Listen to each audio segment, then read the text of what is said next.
అందరి గ్రాసుల్లోనూ సమృద్ధిగా బీరు ప్రవహిస్తున్న సమయంలో మీలారేప గారి అమ్మగారు లేచి నిలబడి అందరి మధ్యకు వచ్చి మీలారేప గారి తండ్రి గారు రాసినటువంటి మరణ శాసనాన్ని బిగ్గరగా చదవటం మొదలుపెట్టింది.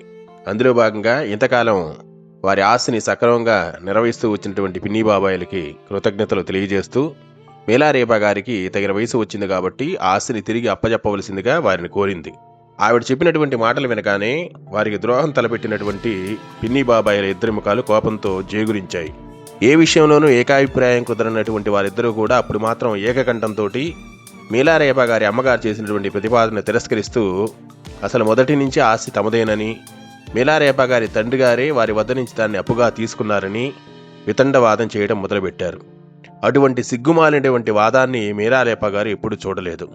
ఇన్నేళ్లు ఆకలికి చావకుండా వారే తమను రక్షిస్తున్నట్టుగా దాని కృతజ్ఞత చూపడానికి బదులుగా ఈ విధంగా విందుకు ఏర్పాటు చేసి అవమానించారని చెప్పేసి అందరి ముందు తిడుతూ మీలారేప గారి అమ్మగారిని దూషించడంతో పాటుగా కొట్టడం మొదలుపెట్టారు. మీలారేప గారు పీట కూడా వారి భార్య నుంచి తప్పించుకోలేకపోయారు. వీరి దుర్మార్గపు చర్యలను తట్టుకోవటం మీలారేప గారి అమ్మగారికి దుర్భరమై మానసిక స్థాయి తప్పి ఏడుస్తూ మూర్చిల్లింది. అక్కడి నుండి వెళ్ళిపోతూ ఏడు దగ్గర ఆగి వెనక్కి తిరిగి, ఇంతటి ఖరీదైన విందు చేసి మమ్మల్ని డబ్బు అడుగుతారా గతిలేని ముఖాల్లారా? ఇటువంటి విందు మేము కూడా చేయలేము. మా దగ్గర నుండి మీకు చిల్లి పైసా కూడా దక్కదు. ఏం చేసుకుంటారో చేసుకోండి అంటూ మాకున్న స్నేహితుల మధ్య మమ్మల్ని వదిలి అవకాశవాదులు వెంటరాగా వారు అక్కడి నుంచి నిష్క్రమించారు. మీలారేప గారి కుటుంబం పట్ల సానుభూతి కలిగినటువంటి స్నేహితులందరూ మిగిలిన బీరు సేవిస్తూ ఆ మొత్తులోనే చందాలు పోగు చేసి మీలారేప గారికి చదువు చెప్పించాలని నిర్ణయించారు.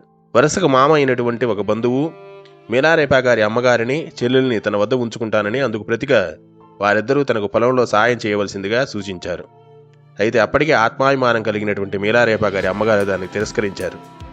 కానీ మీలారేప గారి చదువుకు సహాయం చేయడానికి మాత్రం ఆవిడ ఒప్పుకున్నది.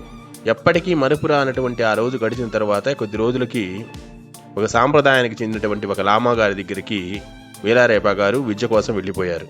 మీలారేప గారి తల్లిగారు ఆయన చెల్లెలు మాత్రం తమకు చేతనైనంతలోనే తమను పోషించుకుంటూ భిక్ష మాత్రం ఎత్తుకోకుండా, ఒకరి ఆదరణలో గడపకుండా తమను తాము పోషించుకుంటూ ఉన్నారు. జేసే ఆమె తల్లిదండ్రులు కూడా వారికి తోచిన విధంగా వారికి సహాయం చేస్తూ ఉండేవారు. జేసే అప్పుడప్పుడు మీలారేప గారిని కలుసుకుంటూ ఉండేది. చిన్న చిన్న కానుకలు తెచ్చి ఆ అమ్మాయి మీలారేప గారికి ఇస్తూ ఉంటే ఆవిడ తల్లిదండ్రులు అభ్యంతరం పెట్టేవారు కాదు. అప్పటికీ మీలారేప గారి కుటుంబం అంతా కూడా చిరిగిన గుడ్డలే వేసుకుంటూ ఉండేవాళ్ళు.